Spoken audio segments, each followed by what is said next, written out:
Tomo a liberdade aqui de, nisso, discordar respeitosamente do relator em relação à questão da imunidade material.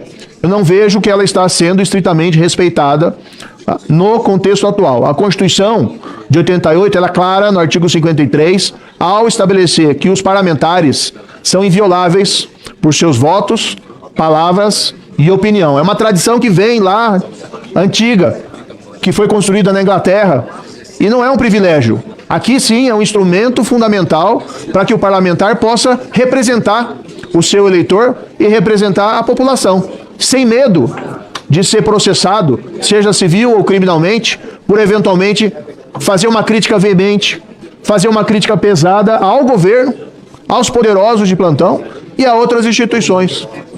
E quando a gente vai olhar no detalhe, eu não tenho esses dados exatos, mas me passaram, que há cerca de 40 processos, investigações e ações penais por crimes contra a honra, só contra deputados da Câmara dos Deputados. Ficou aqui claro que o debate nessa PEC está contaminado, não há condições de discutir com serenidade esse tema da imunidade parlamentar material nesse projeto. Eu apresentei junto com vários pares uma emenda cujo objetivo era muito claro: reduzir a abrangência da proteção apenas para crimes contra a honra. A imunidade parlamentar é uma garantia existente em diferentes formatos em todos os países democráticos do mundo. Essa imunidade, antes de ser um direito dos membros do parlamento, deve ser entendida como prerrogativa do próprio parlamento, enquanto instituição. Conforme Manuel Gonçalves Ferreira Filho, nos seus comentários da Constituição Brasileira de 88, volume 2, página 45, essas garantias são dadas aos parlamentares, mas em prol do legislativo. Configuram, pois, prerrogativas e não privilégios. O Supremo Tribunal Federal tem vasta jurisprudência sobre a matéria. Veja-se, por exemplo, a decisão do ministro Luiz Roberto Barroso, quando do julgamento de embargo de declaração no recurso extraordinário 443-953. A jurisprudência do Supremo Tribunal Federal é no sentido de que a imunidade parlamentar material incide de forma absoluta quanto às declarações proferidas no recinto do parlamento e os atos praticados em local distinto escapam à proteção absoluta da imunidade somente quando não guardarem pertinência com o desempenho das funções do mandato parlamentar. Esta Corte entende que, embora indesejáveis, as ofensas pessoais proferidas no âmbito da discussão política, respeitados os limites trazidos pela própria Constituição, não são passíveis de reprimenda judicial.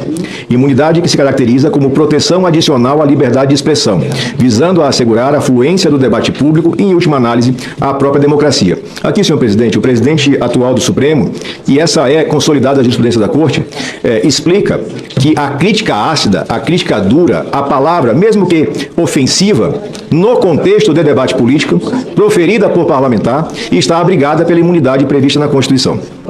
Vale ainda comentar que se pode considerar que o exercício do mandato já é suficientemente protegido pela Constituição, com a imunidade material garantida e com o direito da Casa Legislativa a sustar os processos que entenderem abusivos. E aí cito um exemplo concreto, senhor presidente. Há pouquíssimos dias, a Casa Vizinha suspendeu parcialmente os processos referentes ao deputado federal Alexandre Ramagem.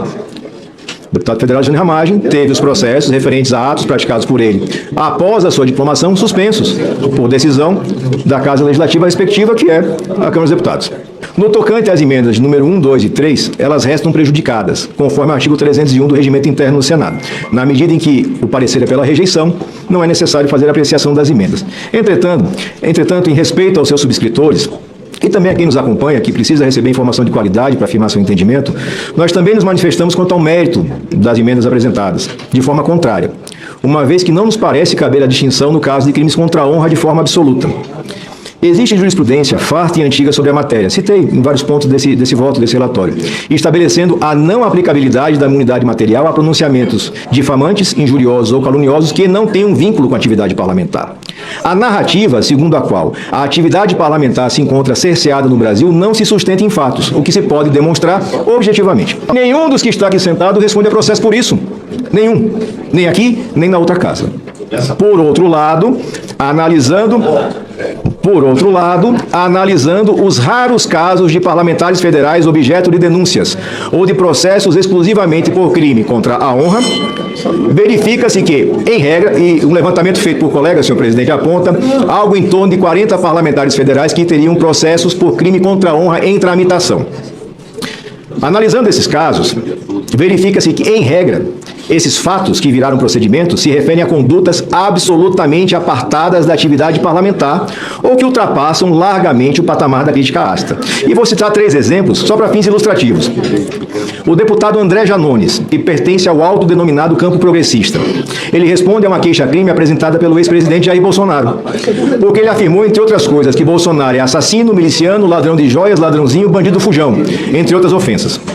Já os deputados Gilvan da Federal e Gustavo Gayer, do chamado campo conservador, respondem a queixas-crime apresentadas pela deputada federal Gleisi Hoffmann, hoje ministra, por afirmações como deve ser uma prostituta do caramba ou Lula ofereceu Gleisi Hoffmann como um cafetão oferece sua funcionária em uma negociação entre gangues.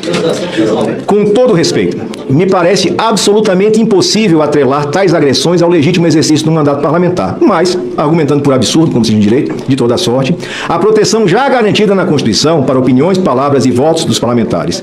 E, além disso, a garantia da sustação posterior, mesmo para esses casos aberrantes, caso ocorra a provocação de partido político e aprovação por maioria da Casa Legislativa respectiva, é possível a sustação do processo, conforme já diz o parágrafo 3º do artigo 53 da Constituição Federal, o que reforça a completa inutilidade prática das emendas apresentadas. Esta garantia já existe. E, um pouquinho adiante, senhor presidente, no formato redigido, estaríamos garantindo a inviolabilidade para o parlamentar federal, estadual, distrital, que eventualmente no trânsito, numa bebedeira num bar, numa festa, numa academia, ofende as pessoas, agride as pessoas, sem vinculação nenhuma com o exercício do mandato. Isso não faz absolutamente nenhum sentido.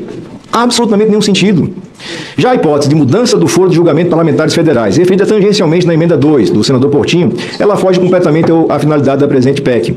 E ela já é objeto de discussão em outras propostas de emenda, inclusive a famosa emenda pelo fim do foro, que é uma defesa pública do Senado, salvo engano, desde o início do mandato do nosso colega Álvaro Dias, então deve ter quase uma década ou mais. Pronto, votada por unanimidade. Então, também por esse motivo, afasto a sua pertinência no mérito e afasto a sua viabilidade. O senador Magno Malta apresentou agora de última hora uma emenda, como já disse, não há necessidade de fazer uma análise profunda da emenda, porque o voto é pela rejeição plena, e passo, senhor presidente, ao voto. Diante do exposto, nós votamos pela inconstitucionalidade, injuridicidade e rejeição da proposta de emenda à Constituição número 3, de 2021, restando consequentemente prejudicadas as emendas oferecidas à proposição, conforme o artigo 301 do Regimento Interno do Senado Federal. E faço, senhor presidente, o último registro em homenagem a Vossa Excelência, que é um digno representante do sertão baiano, usando as palavras de Guimarães Rosa na voz do personagem Reobaldo. O correr da vida embrulha tudo. A vida é assim, ela esquenta e esfria, aperta e daí afrouxa, sossega e depois desinquieta. O que a vida quer da gente é coragem. Vossa Excelência teve a coragem cívica de pautar com a urgência devida essa matéria absurda. E eu confio que o plenário da comissão também terá coragem de rejeitar a PEC da blindagem, virando essa página triste do nosso legislativo e homenageando a nítida vontade popular brasileira que clama por mais justiça. É como voto, senhor presidente.